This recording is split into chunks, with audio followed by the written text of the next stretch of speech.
Now, moving on to other news this hour. The leader of the UK's opposition Labour Party, Jeremy Corbyn, is urging Prime Minister David Cameron to appear in Parliament and answer questions over his links to the Panama Papers. We need to know what he's actually returned as a tax return. We need to know why he put this money overseas in the first place and whether he made anything out of it or not before 2010 when he became Prime Minister. These are questions that he must answer. I think there is a question for Parliament there. There is a question for parliamentary standards to question him on this. There is a question, big questions that have to be put to him by Parliament, and that surely is the function of Parliament. David Cameron has published his income tax records in the midst of mounting pressure to step down. The Premier's earnings and tax payments since 2009 reveal that he made thousands of pounds in profits through the sale of his shares from his late father's offshore trust fund. Critics say the disclosure has backfired. Now the figures show Cameron's mother had given him a gift of £200,000, which may have also helped him avoid paying inheritance tax after his father died.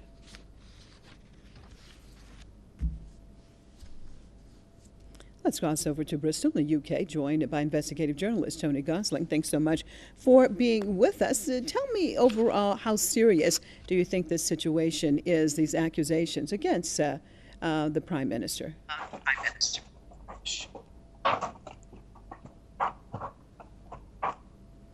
Tony, can you hear me? Yes, I can hear you.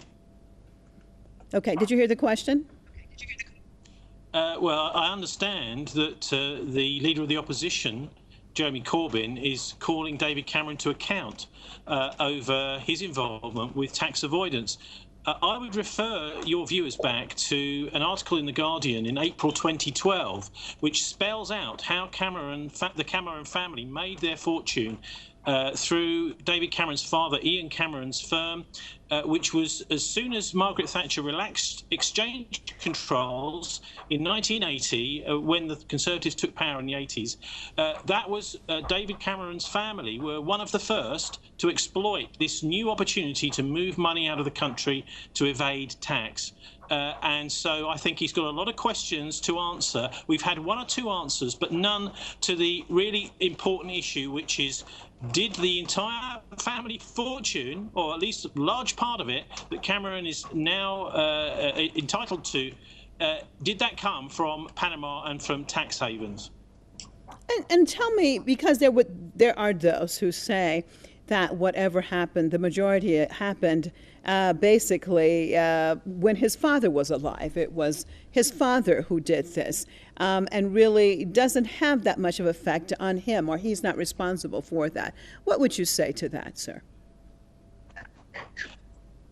Well, it's a perfectly reasonable thing to say, but the trouble is that David Cameron, over the years, has tried to cover this up. Even just this week, he was saying that he hadn't made any money personally through it, and now we found out that actually he did make money from shareholdings. Obviously, when Ian Cameron died, those shares were passed on to David.